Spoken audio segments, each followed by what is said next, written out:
নারায়ে তাকবীর বলুন না জোরে। কথাই বলে আল্লাহ ছাড় দেয় কিন্তু ছেড়ে দেয় না।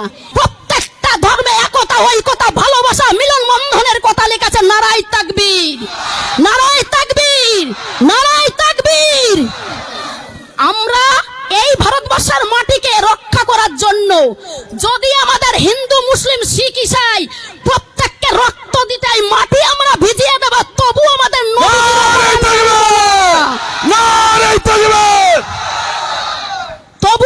নবীজির অপমান মানব না। কারণ আমাদের বিশ্ব নবী হযরত মুহাম্মদ জি হচ্ছেন একজন শান্তির দূত, যিনি বলেছেন তোমার বাড়ির পাশে যদি কেউ যদি অনাহারে দিন কাটে, যদি তারা দুঃখে দারিদ্রতে থাকে, যদি তারা কষ্টে থাকে, তাদেরকে তোমার থেকে একটু খাবার তাদেরকে দাও। একেই বলে নবীজির আদর্শ। আমাদের নবীজি বলেছেন তোমরা সবসময়ের জন্য শান্তি